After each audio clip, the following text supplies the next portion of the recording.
Shalom, selamat pagi, selamat hari Minggu, Bapak, Ibu, Saudara. Kiranya damai sejahtera dan sukacita dari Allah Bapa selalu ada bagi Bapak, Ibu, Saudara. Selamat beribadah. Marilah sebelum kita beribadah, kita bersaat teduh sejenak.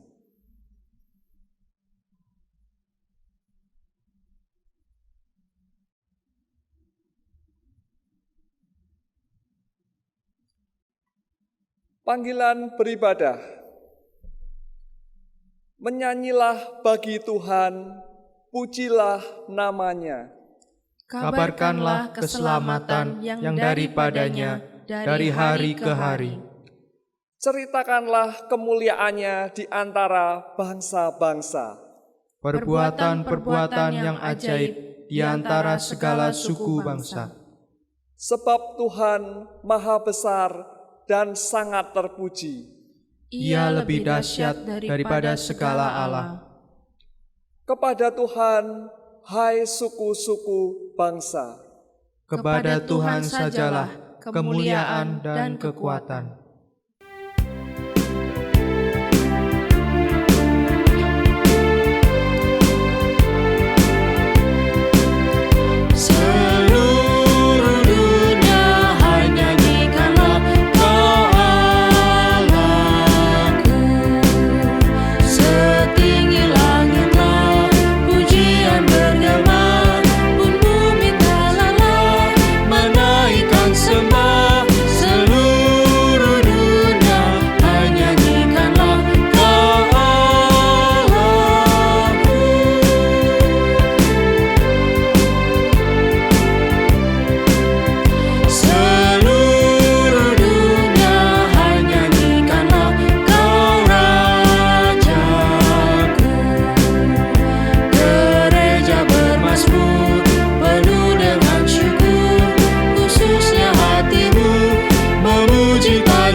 Saudara, marilah kita mengawali ibadah ini dengan pengakuan bahwa persekutuan kasih dan iman ini berlangsung karena rahmat dan pimpinan Bapa, Putra, dan Roh Kudus hadir bagi kita.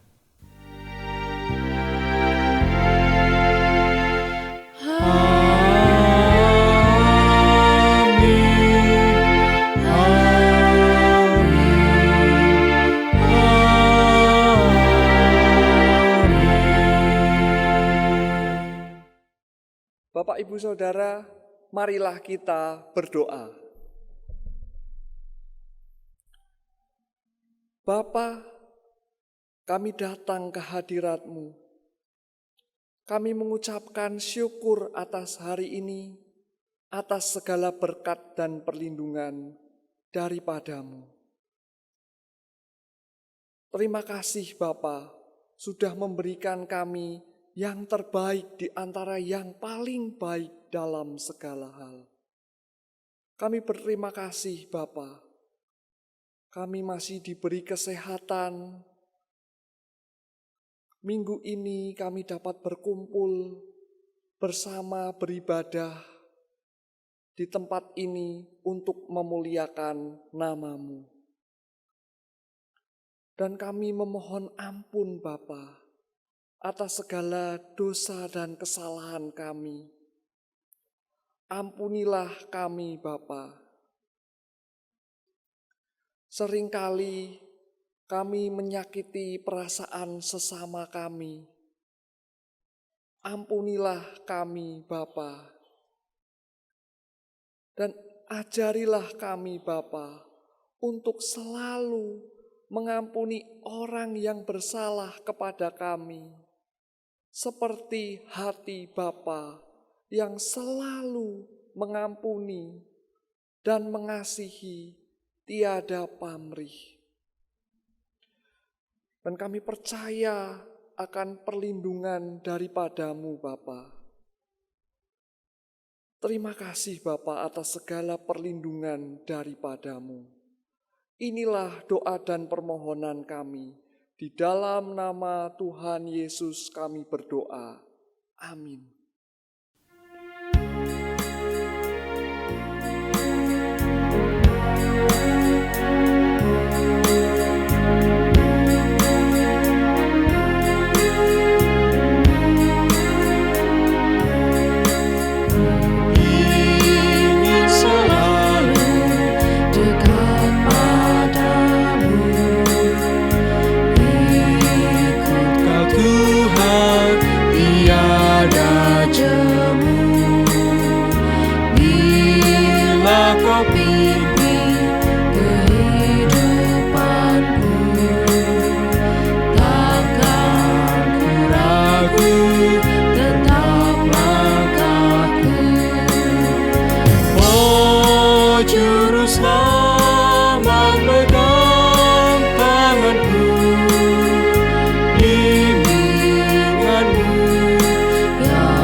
Saudara-saudara, marilah kita menyiapkan diri untuk menyambut firman Tuhan di dalam doa.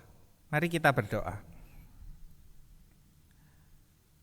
Tuhan, sungguh Engkau satu-satunya pribadi yang setia, memegang tangan kami, menuntun langkah setiap kami. Karena itu kami mau bersandar penuh kepada pimpinan Tuhan. Dan kami mau mendengarkan firman-Mu supaya kami beroleh pimpinan Tuhan bagi kehidupan kami. Berkati kami ya Tuhan, mari Roh Kudus mampukan kami, bukalah mata hati dan pikiran kami, sehingga apa yang kami baca, apa yang kami dengar, dan apa yang kami renungkan bersama-sama sungguh boleh bertumbuh menjadi berkat di dalam kehidupan setiap kami. Terima kasih ya Bapa, di dalam nama Tuhan Yesus Kristus kami berdoa. Amin.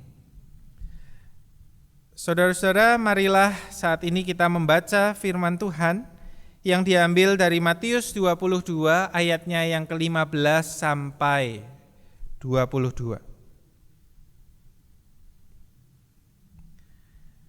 Matius 22 ayatnya yang ke-15 sampai 22.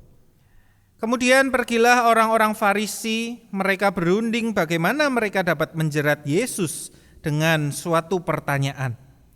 Mereka menyuruh murid-murid mereka bersama-sama orang-orang Herodian bertanya kepadanya, "Guru, kami tahu engkau adalah seorang yang jujur dan dengan jujur mengajar jalan Allah dan engkau tidak takut kepada siapapun juga sebab engkau tidak mencari muka.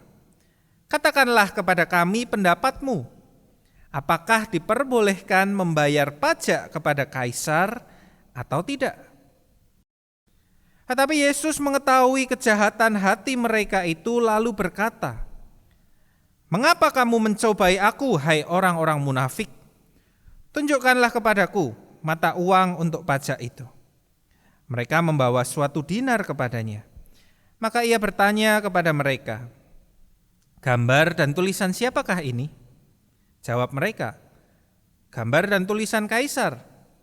Lalu kata Yesus kepada mereka, "Berikanlah kepada Kaisar apa yang wajib kamu berikan kepada Kaisar, dan kepada Allah apa yang wajib kamu berikan kepada Allah."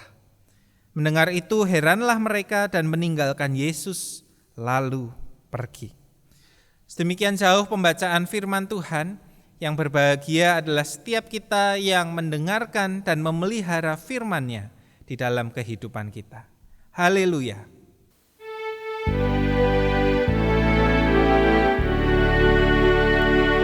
Haleluya, haleluya, haleluya.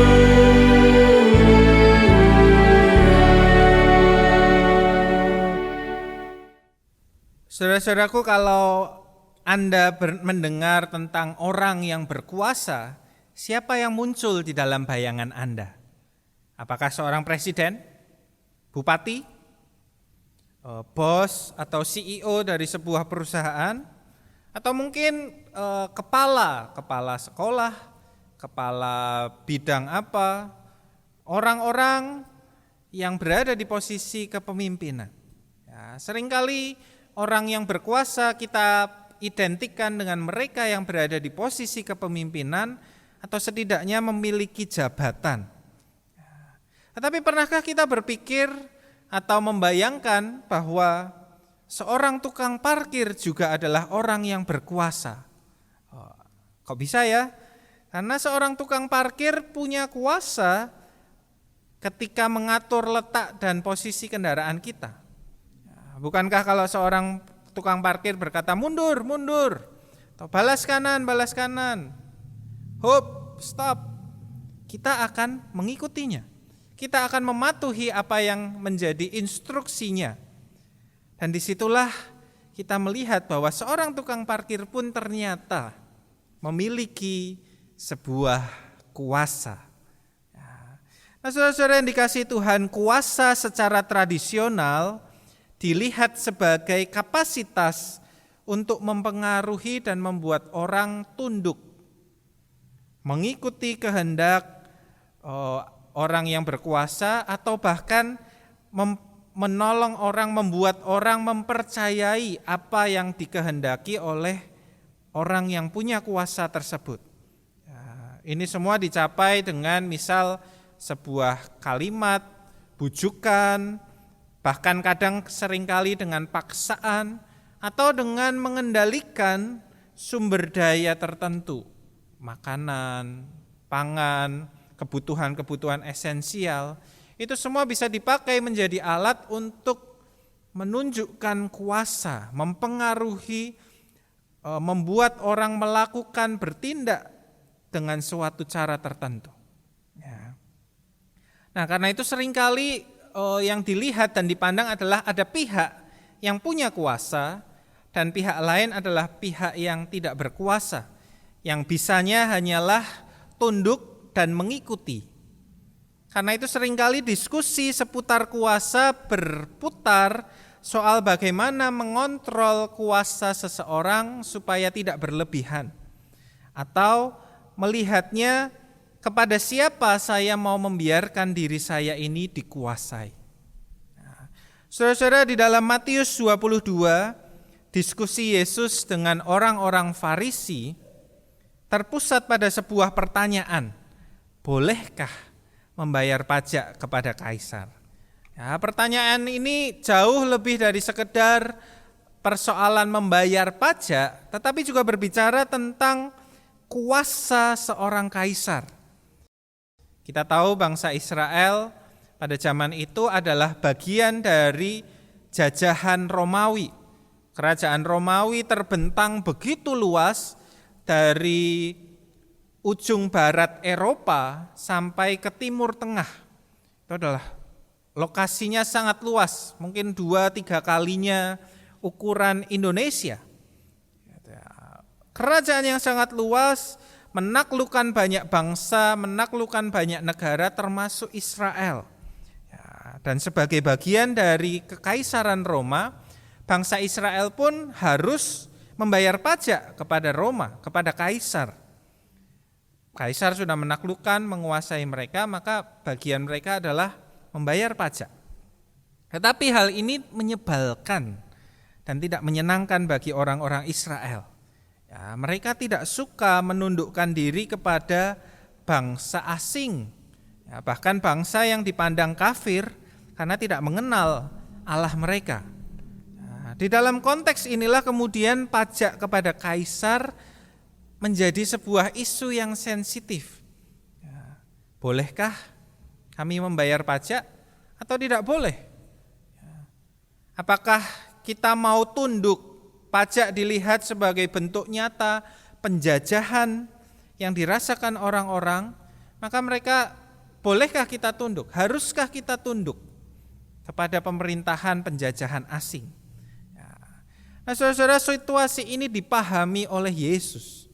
Nah, karena itulah pertanyaan itu kemudian dimunculkan menjadi sebuah polemik dalam rangka menjerat Yesus. Nah, kalau Yesus menjawab, kita tidak boleh membayar pajak kepada kaisar. Maka orang-orang Herodian, pendukung-pendukung Herodes, akan melaporkan Yesus kepada pemerintah Romawi dengan tuduhan, ini orang provokator, mencoba membuat pemberontakan di tengah-tengah masyarakat. Maka Yesus akan ditangkap, dipenjara oleh pemerintah Romawi. Tapi kalau Yesus menjawab, kita boleh membayar pajak kepada kaisar, maka orang-orang Farisi, mereka akan menghasut orang banyak berkata, Yesus ini antek-antek asing. Ya, Yesus ini pendukung pemerintah Roma, pendukung penjajah. Ya, sehingga kredibilitas Yesus akan segera jatuh di mata banyak orang. Nah, ini sebuah jebakan yang begitu cerdas. Yesus menjawab A, ada konsekuensi salahnya. Yesus menjawab B, pasti ada salahnya juga. Bagaimana memutuskannya? Ya, syukurlah saudara-saudara bahwa Yesus kita jauh lebih berhikmat dibandingkan orang-orang Farisi yang mau menjebaknya. Ya, mari kita memperhatikan apa yang kemudian dikerjakan Yesus. Ya, Yesus memulai menjawab dengan meminta terlebih dahulu sekeping koin dinar. Ya, koin dinar yang dipakai untuk membayar pajak. Kemudian dia mengajak orang-orang untuk berfokus pada karakteristik koin tersebut. Ya, dia bertanya, gambar dan tulisan siapakah ini? Ya. Saudara, berbeda dengan uang modern. Uang modern yang kita punya biasanya gambarnya adalah para pahlawan, atau tempat atau kebudayaan tertentu yang khas, unik dari sebuah negara. Pada zaman itu di pemerintahan Romawi, koin itu diberi cap atau gambar muka, ya, raut muka, siluet muka kaisar, dan kemudian ada namanya, nama kaisarnya di situ. Ya, setiap kali ganti kaisar, maka pemerintah Romawi akan mengeluarkan seri koin yang baru. Ya, koin ini menjadi sarana untuk memperkenalkan seorang kaisar kepada rakyatnya yang tersebar di berbagai daerah. Ya, mereka zaman dulu nggak ada foto, zaman dulu orang nggak ada koran, nggak bisa lihat muka kaisar. Maka koin itu dipakai untuk menunjukkan siapa kaisarnya. Tetapi terlebih dari itu, koin juga dipakai menjadi wujud nyata kuasa kaisar. Ya, orang tidak bisa berbelanja, orang tidak bisa membayar upah, orang tidak bisa berobat, menikmati jasa ini dan itu kalau dia tidak memakai uang koin tersebut. Uang koin tersebut menjadi wujud nyata kehidupan yang berjalan. Kehidupan tidak akan berjalan kalau mereka tidak memakai koin finansial yang ditetapkan oleh pemerintah. Karena itu Yesus kemudian memberikan nasihat, berikanlah kepada kaisar apa yang wajib kamu berikan kepadanya. Kenapa? Karena kaisar sudah berjasa, berdampak bagi keberlangsungan hidupmu. Ya, kehadiran seorang kaisar dalam peran dan tanggung jawabnya termasuk menerbitkan uang, menjaga, meregulasi kehidupan.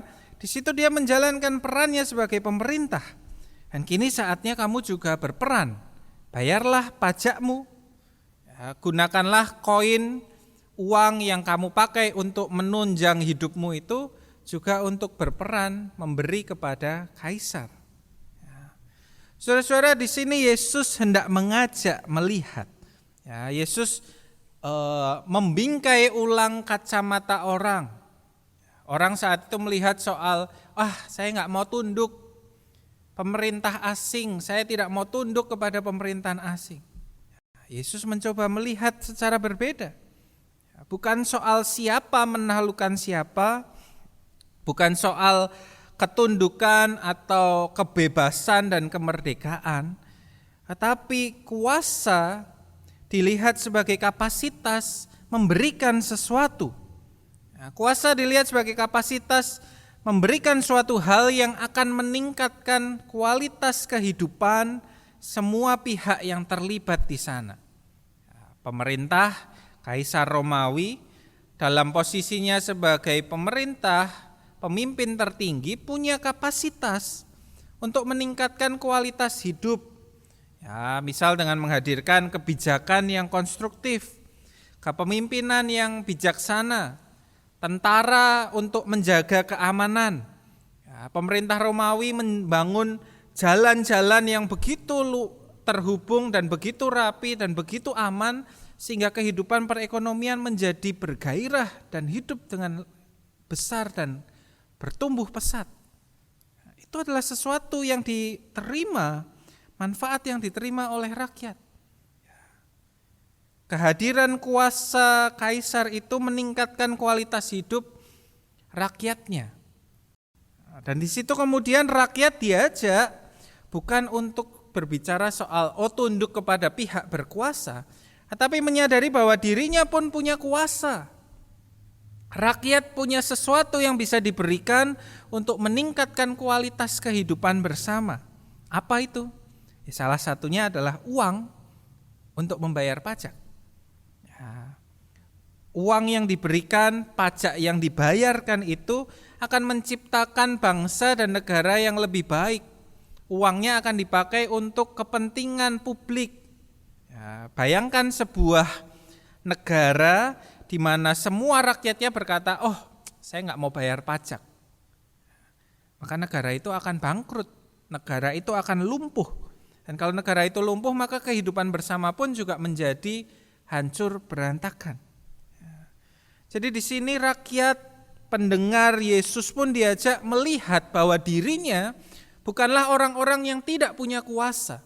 Dirinya bukanlah orang-orang yang hanya dicengkeram, ditundukkan oleh pemerintah asing. Tetapi dirinya juga memiliki kuasa. Sekalipun tidak berjabatan, sekalipun tidak berposisi tinggi, tetapi setiap orang punya kuasa untuk menciptakan kehidupan yang lebih baik bagi semuanya. Besar, kecil, tinggi, rendah, kuat dan lemah, semua punya kuasa yang bisa diberikan, semua punya kapasitas dan daya untuk menciptakan kehidupan bersama yang lebih indah. Tapi kemudian mungkin ada protes, pemerintah kami jahat. Pemerintah kami penjajah asing yang semena-mena menindas rakyat Yahudi. Haruskah kami tetap membayar pajak? Haruskah kami tetap melakukan kewajiban kami kepada kaisar? Dan di sini Yesus kemudian mengajak memperluas perspektif dengan bagian kedua dari jawabannya. Ya, berikanlah kepada Allah apa yang wajib kamu berikan kepada Allah. Ini menarik saudara-saudara, kalau kita mau bayangkan kenapa tiba-tiba Yesus memunculkan elemen Allah. Tadi bicaranya soal hubungan kita dengan pemerintah, hubunganku dengan kaisar. Kenapa Yesus kemudian memasukkan ada Allah juga? Berikanlah kepada kaisar apa yang wajib bagi kaisar, tetapi juga berikanlah kepada Allah apa yang wajib bagi Allah. Pertanyaannya kemudian, apakah yang wajib diberikan kepada Allah? Kalau kita mau melihat dengan pola pikir yang sama, kalau yang diberikan kepada kaisar adalah objek dengan gambar kaisar, maka yang diberikan kepada Allah adalah objek dengan gambar Allah pula. Apakah itu? Kejadian 1 ayat 27 berkata, maka Allah menciptakan manusia itu menurut gambarnya. Menurut gambar Allah diciptakannya dia, laki-laki dan perempuan diciptakannya mereka. Saudara, apa yang mau diajarkan Yesus? Yesus mengajarkan kita bahwa setiap kita ini adalah gambar Allah. Karena itu hidup kita, seluruh diri kita ini yang harus kita berikan kepada Allah. Yang harus kita persembahkan kepada Allah, yang wajib kita berikan kepada Allah. Pertanyaannya adalah bagaimana caranya? Caranya dengan salah satunya kita menjalankan kuasa kita masing-masing dalam keselarasan dengan kehendak Allah. Dan ini berlaku baik bagi rakyat jelata maupun bagi Kaisar Roma. Semua orang, semua manusia adalah gambar Allah. Artinya semua harus melakukan kuasanya seturut dengan kehendak Allah. Menjalankan kuasanya untuk mendatangkan apa yang jadi kehendak Allah. Menciptakan kasih, menciptakan sukacita, menciptakan dunia yang penuh dengan damai sejahtera. Karena itulah kaisar pun akan bertanggung jawab kepada Allah. Sama seperti kita masing-masing diminta mempersembahkan diri, mempertanggungjawabkan diri hidup kita kepada Allah, Kaisar Roma pun akan dimintai pertanggungjawaban oleh Allah, sekalipun dia tidak mengenal Allah Yahudi. Tetapi itulah yang mau dikatakan Yesus. Yesus mau menenangkan, janganlah kamu menjadi terlalu khawatir. Janganlah kamu terlalu memikirkan bagaimana kalau dia begini dan begitu. Bagaimana kalau dia jahat, haruskah aku melakukan bagianku? Lakukanlah tetap bagianmu. Jangan karena dia menyelewengkan, menyalahkan kuasanya, menyalahgunakan kuasanya, kita kemudian ikutan, oh yaudah saya tidak mau membayar pajak, saya tidak mau melakukan bagian dan kewajiban saya. Tuhan bilang semua kuasa hakikatnya dipertanggungjawabkan di hadapan Allah. Biarlah Tuhan yang menilai, biarlah Tuhan yang menghakimi masing-masing seturut apa yang menjadi kewajiban dan tanggung jawab berdasar kuasa yang dimilikinya. Saudaraku, bagaimana kalau kita mau terapkan prinsip ini di tengah-tengah komunitas terkecil kita, di tengah-tengah keluarga kita? Siapakah yang punya kuasa? Dari Yesus kita belajar bahwa semua orang, semua anggota keluarga memiliki kuasa. Masing-masing tentu punya kapasitasnya yang berbeda.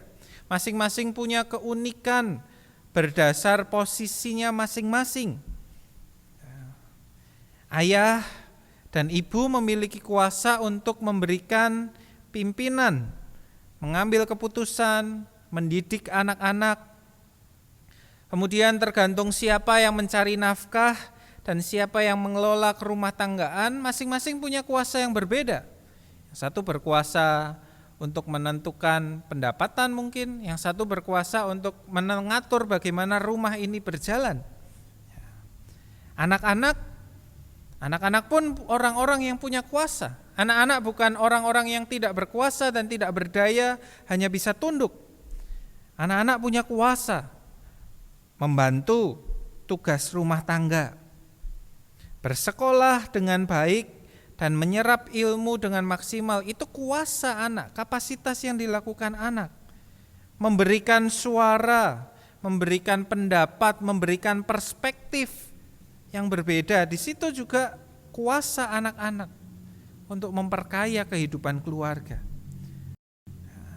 Pertanyaannya saudara-saudara, apakah kita masing-masing Sudahkah kita masing-masing mengelola kuasa kita dengan baik untuk kehidupan bersama?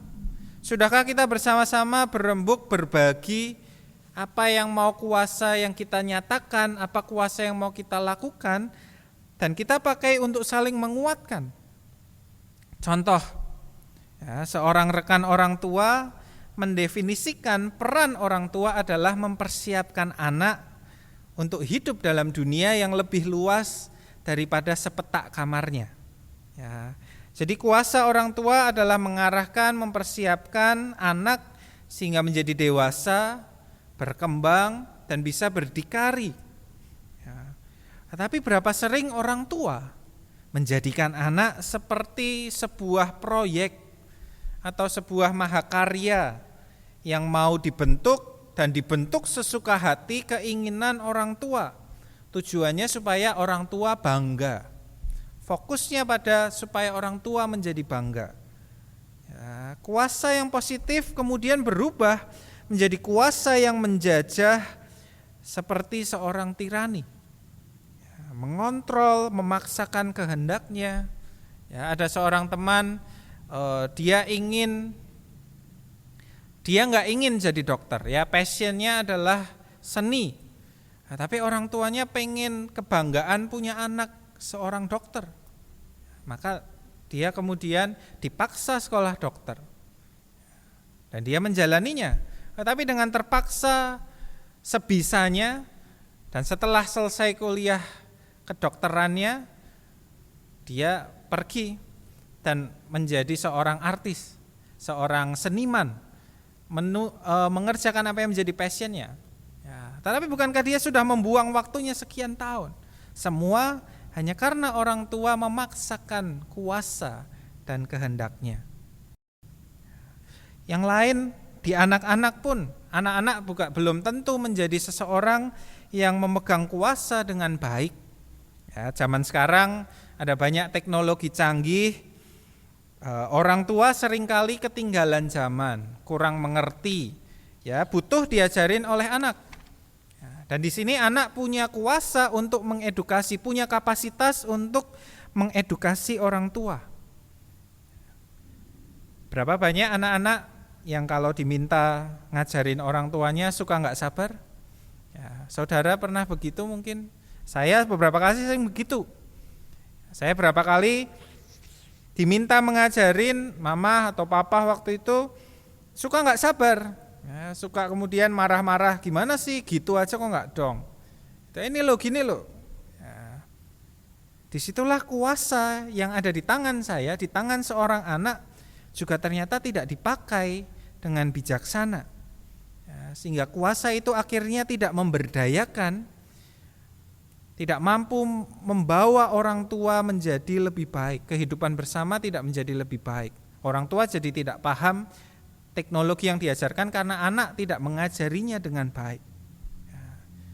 Nah, saudara-saudara, setiap kita masing-masing punya kuasa dan kita harus pakai dengan bertanggung jawab untuk kehidupan bersama. Sama seperti rakyat dan kaisar dalam posisi yang berbeda, masing-masing punya kuasa yang harus dipertanggungjawabkan kepada Allah. Begitulah juga kita masing-masing di tengah keluarga kita. Bisakah kita pakai kuasa kita dengan bertanggung jawab? Bisakah kita pakai kuasa kita untuk menciptakan kehidupan yang baik bersama-sama? Seorang novelis bernama Mark Kennedy pernah menuliskan bahwa keluarga itu ibarat sebuah sup, semangkok sup. Sup itu akan menjadi harum dan sedap ketika setiap bahan di dalamnya mau saling melebur untuk memperkaya, mau membuka dirinya bercampur dengan yang lain, memberikan dirinya terserap dan menyerap sehingga menjadi sebuah karya yang baik. Begitulah juga keluarga kita. Marilah kita masing-masing dalam kuasa dan kapasitas kita yang diberikan oleh Tuhan, kita mau ciptakan keluarga yang indah dan memberkati. Amin.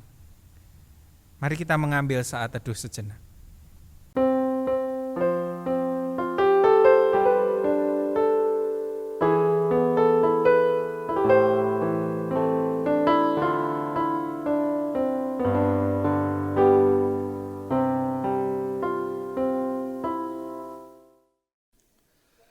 Marilah saat ini kita bersama mengikrarkan pengakuan iman kita sesuai dengan pengakuan iman rasuli yang berbunyi demikian. Aku percaya kepada Allah, Bapa yang Maha Kuasa, Khalik langit dan bumi, dan kepada Yesus Kristus, Anaknya yang tunggal Tuhan kita, yang dikandung dari Roh Kudus, lahir dari anak darah Maria, yang menderita sengsara di bawah pemerintahan Pontius Pilatus, disalibkan, mati dan dikuburkan, turun ke dalam kerajaan maut. Pada hari yang ketiga, bangkit pula dari antara orang mati, naik ke sorga, duduk di sebelah kanan Allah, Bapa yang Maha Kuasa. Dan dari sana ia akan datang untuk menghakimi orang yang hidup dan yang mati. Aku percaya kepada Roh Kudus, gereja yang kudus dan am, persekutuan orang kudus, pengampunan dosa, kebangkitan orang mati, dan hidup yang kekal. Amin. Saudara-saudara, marilah kita menyatukan hati kita di dalam doa, memberikan hati kita untuk kasih dengan memperhatikan hal-hal yang ada di sekeliling kita dan membawanya dalam doa. Mari kita bersatu dalam doa. Tuhan, kami bersyukur firman-Mu mau mengingatkan setiap kami bahwa setiap kami punya peran, setiap kami punya kuasa, kapasitas untuk melakukan yang terbaik bagi kehidupan bersama. Secara khusus di tengah-tengah keluarga kami, tolonglah kami menjadi bijaksana, menjadi orang-orang yang memakai kuasa kami dengan bertanggung jawab, sehingga melalui aksi, tindakan, dan perkataan kami membangun kehidupan keluarga yang lebih indah. Terima kasih ya Tuhan, kami mau berdoa secara khusus bagi bangsa dan negara kami. Tuhan tetap lindungi, sertai di tengah-tengah segala polemik, percakapan, diskusi, dialog yang berlangsung terkait dengan undang-undang yang baru, Omnibus Law. Tuhan berkati, biar pembahasan yang baik, yang sehat boleh berlangsung antara setiap orang, sehingga undang-undang ini boleh akhirnya menjadi sesuatu yang baik untuk kehidupan bersama. Kami berdoa untuk penanganan pandemi corona yang terus berlangsung. Berikan kami semua semangat, pengharapan, ketekunan untuk mengerjakan apa yang baik bagi kehidupan bersama. Biarlah kami saling menjaga kehidupan satu dengan yang lainnya. Kami juga mau berdoa ya Tuhan, bagi sekolah Kristen Deborah, Tuhan berkati ladang pelayanan yang Tuhan percayakan ini, supaya setiap karyanya boleh tetap memberkati semua orang. Juga kalau sekolah akan mulai mengadakan pembelajaran tatap muka, Tuhan lindungi, jagai agar setiap orang, guru-guru, karyawan, termasuk murid-murid dan juga orang tua boleh bersama-sama bekerja sama untuk mendatangkan pendidikan yang terbaik bagi kehidupan anak-anak. Terima kasih ya Tuhan, kami mau mendoakan juga bagi saudara-saudari kami di dalam pergumulannya masing-masing, entah itu di dalam sakit penyakitnya, di dalam tekanan yang dihadapi, di dalam tantangan yang ditemui, baik di rumah, di dalam pekerjaan maupun di dalam masyarakat. Tuhan hadirlah, Tuhan pimpinlah, karena tangan Tuhan saja yang akan membawa kami kepada kehidupan yang terbaik. Terima kasih ya Tuhan, inilah doa syafaat kami mau serahkan di dalam satu nama Tuhan Yesus Kristus yang mengajar kami berdoa.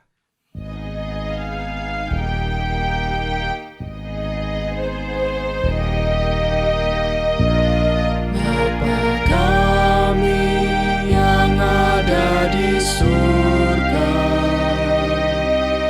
dikuduskanlah nama-Mu, datanglah kerajaan-Mu.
Mari kita menyatakan ungkapan syukur dan pemberian diri kita melalui pengumpulan persembahan. Nat persembahan diambil dari Ibrani 13 ayat 15 sampai 16 yang berbunyi demikian. Sebab itu, marilah kita oleh Dia senantiasa mempersembahkan korban syukur kepada Allah, yaitu ucapan bibir yang memuliakan namanya. Dan janganlah kamu lupa berbuat baik dan memberi bantuan, sebab korban-korban yang demikian yang berkenan kepada Allah. Pengumpulan persembahan di rumah memakai kantong atau amplop masing-masing atau dapat ditransfer ke rekening GKI Banjarnegara. Marilah kita berdoa. Bapa, kami datang ke hadirat-Mu. Kami mengucapkan syukur atas hari ini, atas segala berkat dan perlindungan daripada-Mu. Terima kasih Bapa, sudah memberkati kami di sepanjang perjalanan hidup kami. Dan inilah persembahan kami Bapa. Kiranya berkenan agar Engkau kuduskan, Engkau sucikan, agar layak dan dapat dipakai sebagai alat untuk mencukupkan kebutuhan gereja kami. Dan ajarilah kami Bapa untuk selalu memberikan yang terbaik dari semua yang kami miliki. Di dalam nama Tuhan Yesus kami berdoa. Amin.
Saudaraku, marilah arahkanlah hatimu kepada Tuhan dan teruslah menjadi saksi kasih-Nya di dalam setiap langkah hidupmu.